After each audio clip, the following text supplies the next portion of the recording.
Olá pessoas benditas, almas abençoadas, pessoas de amor, né? Vamos vibrar aí no sentimento de amor, porque é disso que a gente precisa.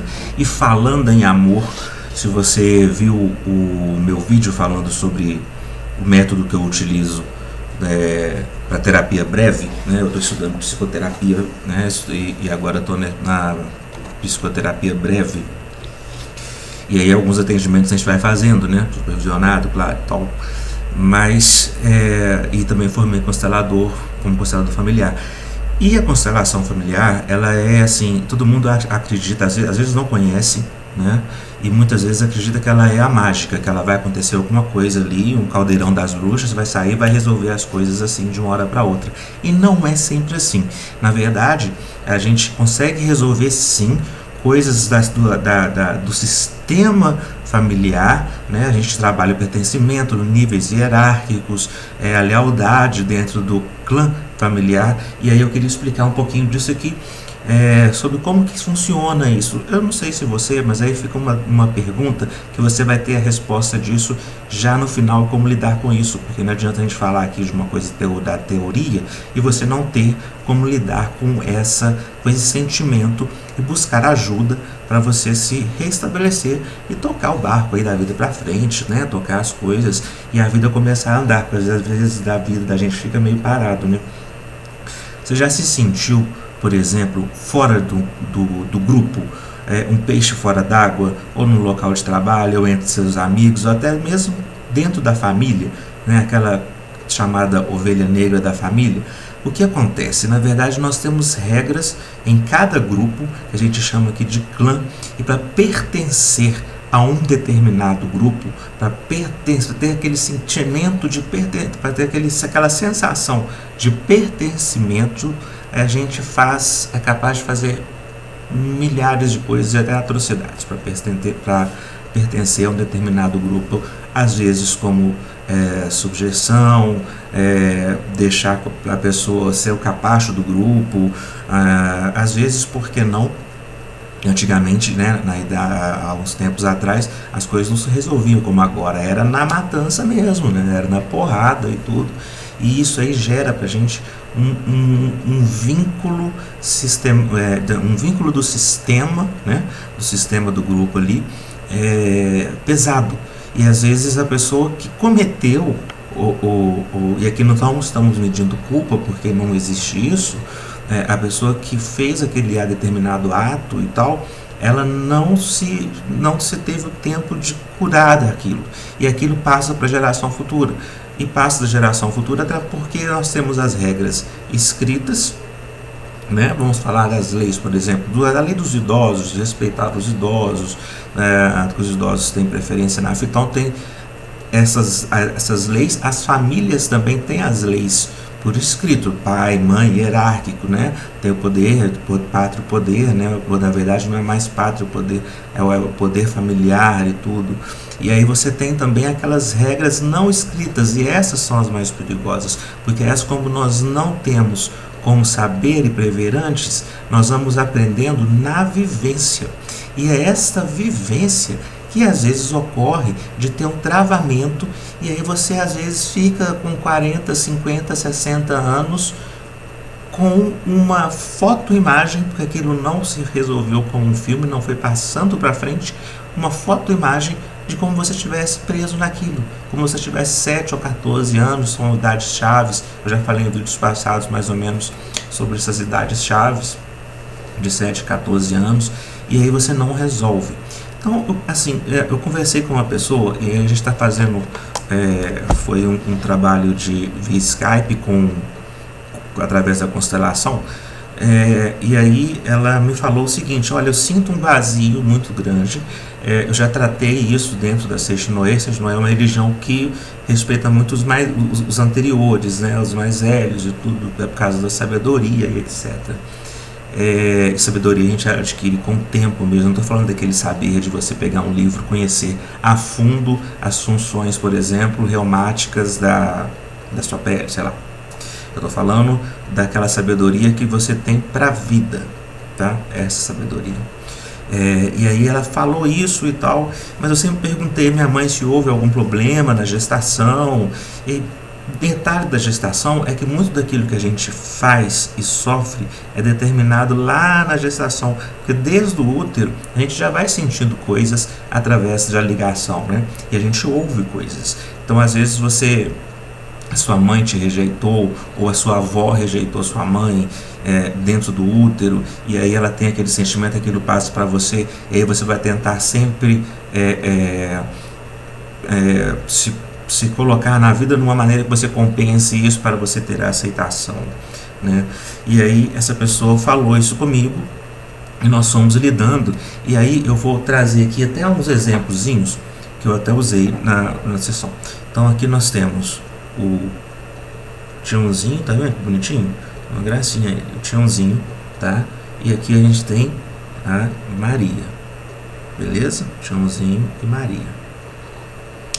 A Maria casou com o Tiãozinho, só que o Tiãozinho escondeu da Maria que quando ele era mais jovem, ele teve um relacionamento com uma pessoa, com uma outra moça, e essa moça engravidou. Ela não queria prosseguir com a gravidez, e essa moça que o Joãozinho namorava na época fez um aborto. E aí veio, casou e escondeu durante muito tempo, tá? Então aqui está o casal bonitinho da Maria e do Joãozinho. O que acontece? Dessa relação nasceu a Sara, tá? A Sara é bonitinha, tá vendo? Ela tem os olhinhos bem abertos e tudo. E a Sara, ela é muito sensível. Ela nasceu com essa sensibilidade. E quando a pessoa nasce com essa sensibilidade, geralmente para resolver sistemas dentro da própria família, dentro do clã, né, que é realizado, a Sara começou a sentir essa ausência e essa falta de alguma coisa na vida dela que nada preenchia na vida dela, né? E aí a Sara foi, através da constelação familiar, através da terapia, ela foi buscando informações. A terapia breve, eu gosto muito de falar da terapia breve porque ela resolve um caso assim, tá, na hora, né? E não fica aquela coisa de tempos e tempos e tempos e você fica 20 anos falando do divórcio dos seus pais, né? E aí ela sente muito isso. Aí ela pergunta para Mariazinha se ela teve alguma coisa na gestação, se ela teve algum aborto. Ela fala que não, que ela nunca conta, né? Porque ela não sabia. Aí, depois de muito questionar e tudo, ela descobre, o pai fala para ela uma única vez, o Joãozinho tá virado, uma única vez o pai fala para ela assim: eu tive uma namorada, essa namorada teve um aborto, não apaga essa mensagem, nunca mais eu falo disso. Pronto, Mariazinha está sabendo agora aqui a verdade, porque ela foi atrás.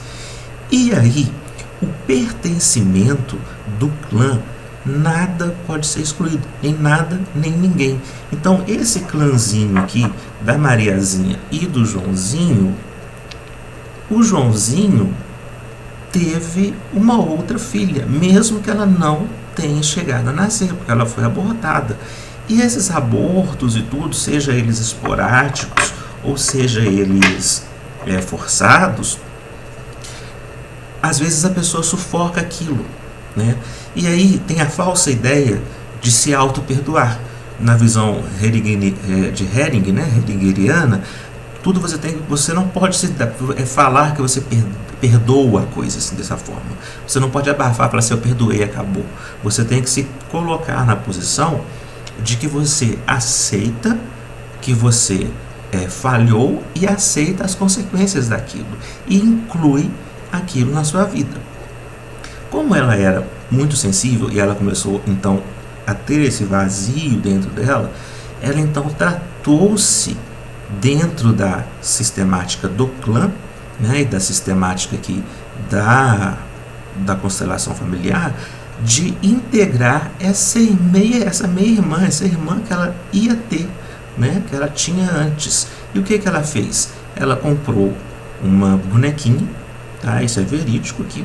Depois que da sessão toda, a gente sobre a inclusão, levando-se em consideração que nada pode ser excluído, e sim tudo deve ser incluído, como abortos, tios, parentes distantes, primos. Nada na vida da gente fica separado, porque faz parte daquele clã. Então a sistemática, a energia daquele clã, ele fica, né, todo junto. E se você deixa de ter alguém, né, e considerar alguém, mesmo que essa pessoa não tenha vindo a nascer, seja por qualquer motivo, ou porque ela faleceu muito jovem, ainda bebê ou muito jovem, e você abafa aquilo e não conta e não fala mais daquele assunto, fica aquela sensação de vazio. E alguém lá na frente, ou seu neto, ou seu sobrinho, ou seu primo, ele vai sentir algo referente àquilo que aconteceu no passado, algo referente a esse não pertencimento. Então ela foi e comprou uma bonequinha e tal, e ela deu até o nome para a bonequinha, né? Aqui eu posso falar o nome, que é bom, né? Ela deu o nome de Raquel para a bonequinha, e essa bonequinha fica lá perto dos porta-retratos e tal, e ela fala, foi minha meia-irmã, né, que não nasceu e tal. E a partir daquilo começou todo um tratamento terapêutico de aceitação, né? E geralmente esses carinhas aqui, que são mais sensíveis, eles choram muito, às vezes não tem um bom relacionamento com o seu partner lá, o seu cônjuge, apesar que não é só isso que faz você ter um bom relacionamento ou não com o seu companheiro de estrada, com seus amigos, com seus colegas de trabalho, etc. Trabalhado tudo dentro de uma sistemática, né? Um outro caso, e aí foi muito engraçado, porque a gente descobriu que a mãe sabia, mas a filha não sabia.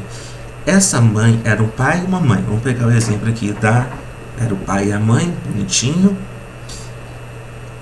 A mãe casou aqui com o Joãozinho, sabendo que o Joãozinho teve um caso com uma pessoa, teve uma filha, só que ele abnegou a paternidade, ele saiu e tal, não quis saber da paternidade, não sei o que. E aí veio o João, tá? E o João era muito ligado ao pai. Isso a gente foi descobrindo como? Através das colocações dentro do campo do sistema que a gente está organizando quando a gente fala em constelação familiar. Ele era muito ligado ao pai.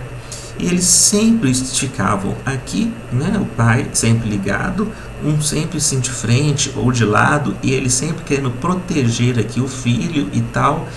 E a esposa ficava à parte e ficava entre os dois. Assim. Tá bonitinho. Ficava assim. O que está de errado aqui? Né?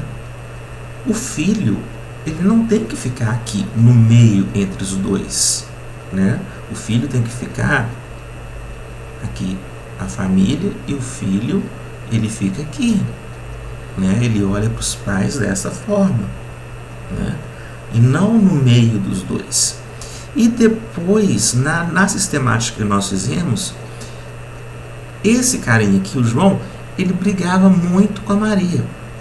Mas muito, muito. E cada vez que brigava, o filho se afastava mais da Maria e ia mais para o lado do João. Até que se descobriu e foi se fazendo a conexão quando a Maria falou: olha, você tem uma outra filha, você também precisa dar valor à sua outra filha. E o João então passa a olhar para a outra filha, para o João, dando então a mesma sintonia de filhos, tá? Então o que acontece? Incluiu-se na família a filha do João, mais a filha do Joãozinho, mais o filho e esta esposa do João, né? Apesar de serem separados, após essa inclusão, né, eles pararam de brigar. O filho tomou a posição dele de não ser hierarquicamente superior aos pais aqui, e depois a gente fala sobre hierarquias nos relacionamentos, né? Você vai entender melhor, mas aqui já está ficando longo o vídeo, então a gente não vai falar neste vídeo. E aí começou-se então a se entender melhor com a sua mãe, porque ele não estava mais no aspecto de defender a mãe do pai e nem estava entre eles, ele estava ao lado, junto com a outra filha também do João. Entendeu como é importante essa ideia de pertencimento, de pertencer ao clã? É isso que acontece. E perdoar esses atos é prepotência da nossa parte, dentro da visão de Hering, falar que você perdoa alguém, que você porque você, quando faz isso, olha, eu te perdoo, mesmo que seja da melhor das intenções, eu te perdoo porque você, mesmo você tendo matado minha filha, porque Jesus te ama, também te perdoo. Numa visão sistêmica, essa pessoa que está recebendo o perdão, talvez ela não consiga aceitar aquilo, porque talvez aquilo seja grande demais, o preço talvez seja grande demais a pagar, e aquilo não tem muito efeito. Talvez a melhor forma é de falar: eu aceito o que você fez e você deve pagar ou assumir as consequências do ato. Porque aqui, quando eu faço isso, eu não me coloco em superioridade ao outro. Eu acredito que tudo na vida é equacionado. Mesmo a dor aqui sendo grande por causa do luto, eu vou equacionar isso daqui e liberar o que a gente chama do campo sistêmico. Liberar aqui após o luto, claro que deve ser vivido, né? Isso inclui inclusive nas relações que a gente tem. Você faz com que a pessoa entenda que ela tem que pagar por aquilo que ela fez, né? E aí a gente tem também essa questão de inclusão, tá? Então é muito bacana você ir descobrindo isso, e depois que você faz isso, a sua vida vai caminhando, parece que as coisas vão acontecendo e você consegue se autoaceitar melhor, né? Então, geralmente na família tem um que é mais chorão, que é mais sensível e tal, né? No caso da minha família, eu não vou nem dizer quem é, porque eu acho que já fica um pouquinho claro aqui no vídeo, né? Mesmo porque eu gosto de trabalhar com isso também, além da minha área onde eu ganho mesmo meu ganha-pão, né? Que é o direito. A gente trabalhando com isso, a gente ajuda muitas pessoas e acaba nos ajudando. Então, esse autoconhecer e o auto-incluir, né? E essa busca aí de quem a gente é, dos antepassados, né? E buscar inclusive forças, porque atrás de mim tem minha mãe, tem meu pai, tem meu avô, e esses todos que passaram, né, me deram forças e me dão forças para continuar no inconsciente, mesmo que eu não saiba, mesmo que eu não aceite. Eles têm interferência na minha vida. Então, essa inclusão faz parte para a sua cura, vamos dizer assim. Tá bom? Bom, espero que você tenha gostado do vídeo. Por favor, se você gostou, clique, compartilha. É importante que outras pessoas saibam disso, para que a gente comece a caminhar num futuro melhor, mais inclusivo e através do amor e da prática de aceitação do outro como ele é. Tá bom? Um beijo para vocês, fiquem com Deus. Tchau, tchau.